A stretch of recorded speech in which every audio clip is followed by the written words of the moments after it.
everybody, Lexie Brown here, and welcome to my new digital talk show and podcast called Just Call Me, where I can have conversations with you. I know y'all love talking to me on Twitter. I love talking to y'all on Twitter. We have debates. We have great conversations.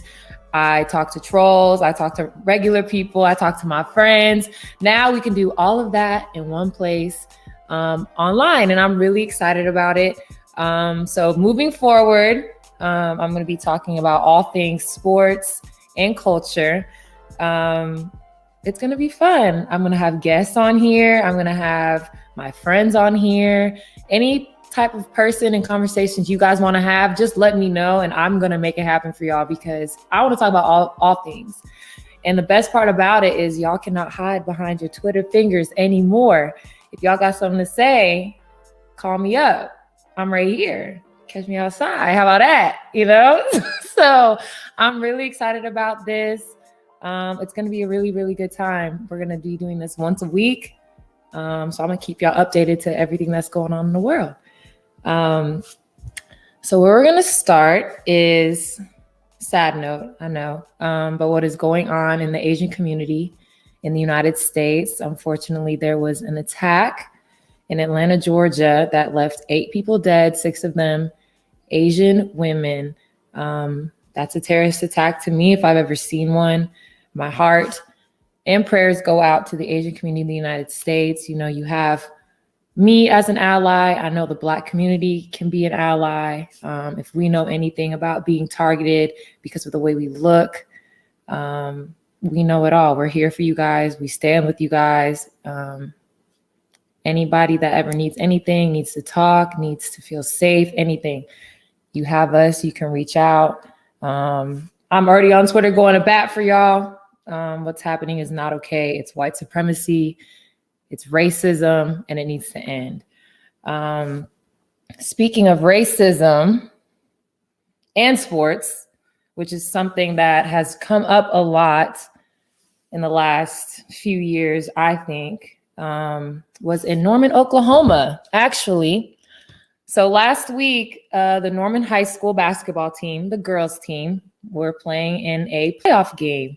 And during their national anthem, they decided to kneel, okay? Which is something that a lot of players in all different sports, white, Black, Spanish, Asian, everybody has been doing that, right? So while they were kneeling, their announcer, his name is Matt Rowan. Okay, I'm going to make sure we know his name. Matt Rowan, a grown-ass man, said, he called them the N-word. And I'm not going to curse on this for now, but anybody that knows me knows that once I get going, the language goes with me, but I'm going to really try my best to keep it PG-13 on here. But he called them the N-word, which is unacceptable. Unacceptable. A group of 14 to 18-year-old young girls. And I'm going to read his apology. A very pathetic one. I'm going to read it word for word. I will state that I suffer type 1 diabetes, and during the game, my sugar was spiking. While not excusing my remarks, it is not unusual when my sugar spikes that I become disoriented and often say things that are not appropriate as well as hurtful.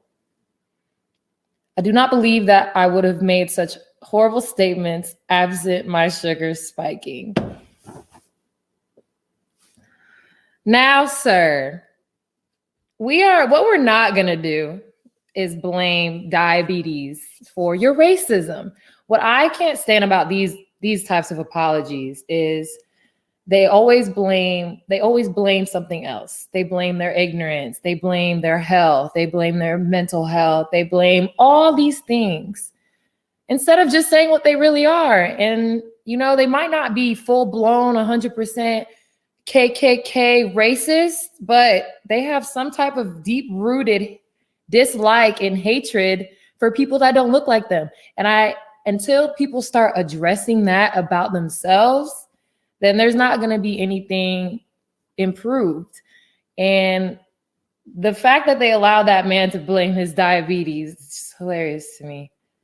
Hilarious. But there's a happy ending to this story. The Norman High School girls basketball team won their state championship, and they kneeled again, as they should. And I hope Mr. Matt Rowan never gets to commentate a basketball or any sport event ever again in his life, because, it's 2021. Come on, sir, get with the times. You're a racist in everybody's eyes now. I hope you know that. So your apology can go to hell. And so can you. All right. Moving on to something more exciting is the NCAA tournament. Women's college basketball has been so much fun to watch this year. I've been loving it. I am sad that my Duke girls decided to opt out, rightfully so. So, I've kind of just been watching everybody, cheering for everybody. It's been really, really exciting. I'm really proud of all the teams in the NCAA for navigating this COVID season. I know it was hard for some programs and some players to, get through this, but we did it. We're in March. We get a March Madness, and we're all very, very excited about that. So we're going to break down some of the bracket a little bit. This is not a bracketology show. So we're just going to say the number one seeds are Connecticut, what's new, South Carolina, Stanford, and NC State. So that's really exciting. Particularly excited for NC State because they are in new territory. I'm very excited for them, my ACC sisters. I can cheer for y'all because I don't have a dog in the fight. So I'm going to rock with NC State. I'm also going to rock with Louisville because my girl Dana Evans has been hooping. I've been a fan of hers for years, ever since she was a little freshman. And to see her grow and blossom, I'm really excited for her.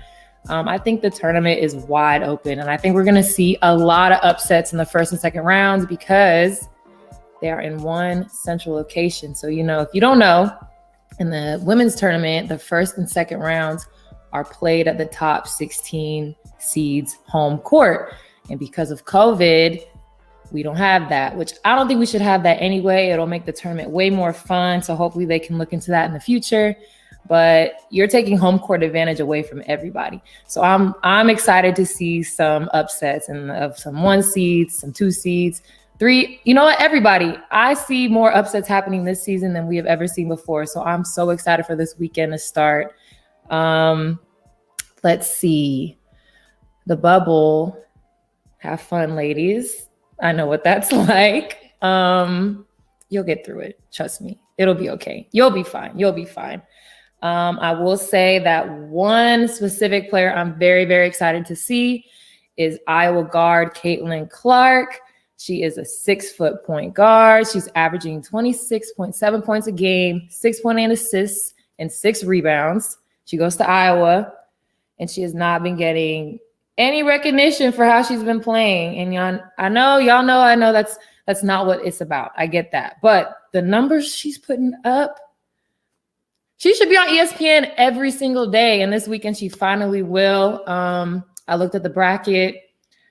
They're going to meet up with UConn in the Sweet 16 if they both get there. So we're looking to a Paige Caitlin matchup, freshman phenom matchup. So I'm praying for that. And that better be on every ESPN channel if that does happen. But my picks for the tournament, like I said before, I'm going with my ACC sisters. So I'm rocking with NC State and Louisville. Don't prove me wrong, ladies. I'm rocking with y'all. I want to bring a championship back to the ACC.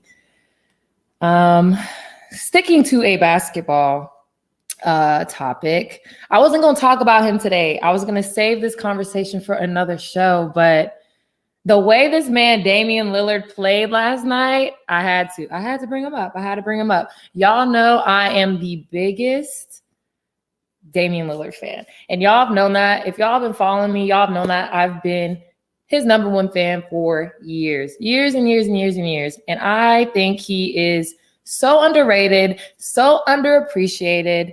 And I think now people are finally starting to see what type of player and person that he is. I like him because of obviously how he plays on the court, but how he carries himself off the court. He's so humble.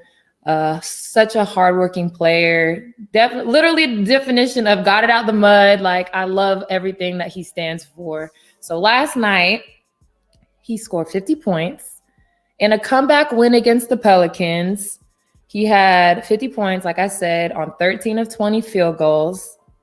He was 18 for 18 from the free throw line, had 10 assists and 6 rebounds.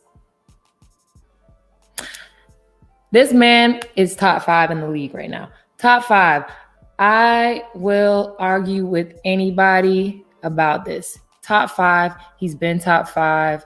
I don't know why people are going to even try to argue this with me, but I'm open to the conversation. I'm not going to say my top 5 right now. We're going to save that for next week when you guys can call in and stuff so I can talk to y'all about that. But I already know y'all are going to hate my top 5. But that's fine because it's my top 5 and Dame is in it. I know he's not in a lot of other people's top 5. And we talking healthy players right now, by the way. Healthy players that are playing right now. So that might alter some of y'all's top 5 a little bit. Doesn't really alter mine, but that's where we're going. I said what I said. That's it. We're going to come back to Dame next episode and talk about him. All right, cool. We done with sports. Okay, moving on to some culture. We're going to talk about the Grammys. All right, so the Grammys were on Sunday. I don't remember the last time I watched the Grammys, but, you know, we've been inside. So I decided to tune in. It was kind of more of a concert than Grammys, which I kind of like that better. No one wants to watch people just say speeches for 2 hours. So I really enjoyed the performances. It was still a little awkward, the whole virtual thing. I think people are still working out the kinks through that. It's only been a year, but I think this was definitely the best awards show, I think, that was put on as far as performances, the acceptance speeches, the outfits, the red carpet, all that. So I loved it. So we're going to go through the winners of the evening and not all of them, my specific winners. Like, so not the winners that won the awards, like the winners of the evening, like the winners of the night in my eyes. Okay. All right. So first off, we have Beyonce. Duh. Queen Bee became the most winningest artist in history. The most Grammys out of everybody. Are we surprised? Because I'm not, because she's the queen. Also, can we give it up for little baby Blue Ivy, who is also a Grammy winner before she turned 10? I want Blue Ivy's life because sis is doing it. She's a Grammy winner. Come on, girl. Pop off. So I'm really excited for them. I think Beyonce is one of the greatest of all time, and she deserves all her flowers and all her Grammys and all her happiness and all her money and all that. All right. So we love that. Love that for her. Okay. Speaking of her HER R&B artist. If you guys do not know who she is, please tap in with my good sis. I've been listening to her for years now. And when she first came out, it was like a silhouette. So you didn't even know who she was. It was just a silhouette and a voice. And I love that about her. But now she's all out in the open, Grammy nominated, Grammy winner. She had a really good 2020. Obviously, her 2021 is taken off as well. So I'm really happy for her. That's funny when I say her and her is the name. Okay. She's just been doing the damn thing. And I just love seeing, when my artists grow, because I've been there since day one, and I haven't been day one on a lot of artists, but I was definitely day one with her. Okay. Another big winner from the Grammys, Meg the Mother Stallion, period. She won some Grammys last night for her song Savage. She had a rough year. We're not going to speak on her situation because we don't really know what it is, but she overcame it, came out better from it, and won some Grammys. I'm really excited for her. The best part of her night, though, was her performing WAP with Cardi B on national television after the uproar it caused.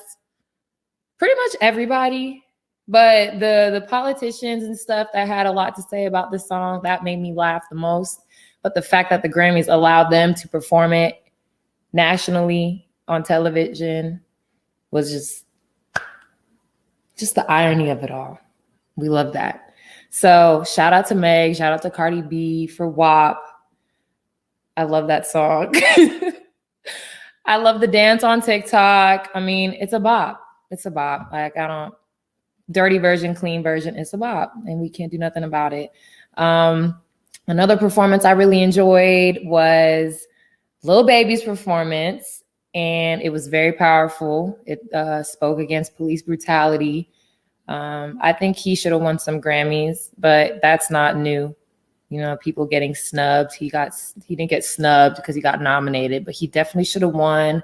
But you know who did get snubbed was The Weeknd, who probably had one of the best albums of the entire year. I think he deserved a Grammy, at least a nomination or something. I know y'all saw him at the Super Bowl. His performance was incredible. If you guys have not watched his music videos for his Blinding Lights and whatever songs were on his last album, please go do that because they are crazy. Like, American Horror Story is weird. It's beautiful. It's a story. Like, y'all need to go watch them. Like, after you hear this, go on YouTube or go search all these music videos and you will be amazed because it's like a mini movie. It's amazing. And he deserved a Grammy, and I'm pretty sure he thought that as well. And he's over it. He's actually very much over it. He's very much tired of the Grammys. So are a lot of artists, actually, now that I think about it. But what I didn't really like was the lack of, let me say, because Black women prospered at the Grammys this year, and that usually doesn't happen.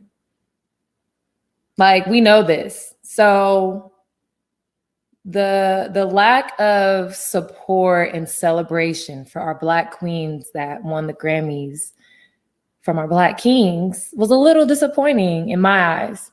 They were too busy complaining about them not winning a Grammy or them getting snubbed, when in reality, they should have been uplifting the Black queens who did win and didn't get snubbed. But we didn't see that.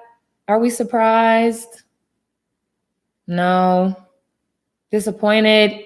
Duh. But we'll get there. We're going to get there one day. We're going to get there one day. We're going to keep being Black queens, uplifting everybody. And hopefully the rest will follow because I'm tired of seeing it. And I think that it was a great night for Black women at the Grammys. And that needed to be addressed. I'm sorry. I don't know. That just needed to be addressed for me. Okay. I'm not going to criticize the Grammys as a whole. I'm not really well versed in music. So we all know that it's very whitewashed. The selection committee doesn't really know what they're doing or talking about right now or ever. So we're just going to leave that there. I will give a shout out to Taylor Swift because one thing that Taylor Swift always does every year is win a freaking Grammy. And I have not heard one song from her album that she apparently made through quarantine. I didn't even know that it existed. But shout out to Taylor Swift because she has a lot of Grammys. And every year I log on to Twitter or turn on the Grammys and she's up there accepting something. So shout out to her. Good for you, sis. Good for you. Good for you. So it's been actually really nice to see, you know, artists, athletes, public figures, expressing their frustrations and their opinions about things that bother them. And I think this year was the most backlash I've seen from artists about the Grammys. And that started like months ago because the Grammys were supposed to be but like a month or two ago and they had to postpone it. So this has been like boiling up for months. So it's been really nice to see, you know, people speaking out. You guys know me.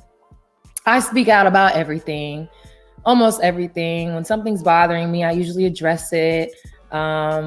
On Twitter though. So that's really why I wanted to do this show, is because I wanted to be able to vocalize things a little bit better. I wanted you guys to be able to see me, see the facial expression, see all that, so I can have conversations with you guys as well. See what's frustrating you guys, what's bothering you guys, and we can talk about it. I can learn some stuff. I can teach y'all some stuff. It's gonna be a lot of fun. So I'm really, really, really happy that I'm able to do this show. You saw we covered a little bit of, political stuff. Sports, we always gonna cover that. A little bit of pop culture, we gonna get into that more. I gotta, start paying attention a little bit more to the tea that's going on in the entertainment industry. And I'm gonna bring guests on and have people talking with me, because I know that sitting here just listening to me is boring sometimes. So I'm gonna make sure to keep it interesting, keep it fun, keep it light. Hopefully have some jokes. So yeah, I'm really, really, really excited for this moving forward. If you want to hear this as a podcast, just search Call Me Today on your favorite streaming platform. Again, just Call Me Today. That will be available everywhere. This is going to be streamed on YouTube. If you guys just want to listen to it on YouTube, it's going to be there. I appreciate you guys so much. Subscribe, share, like, give me criticism, tell me things you love, tell me things you hated. I'm really excited for this journey. I love y'all. Thank you for watching, and I'm out.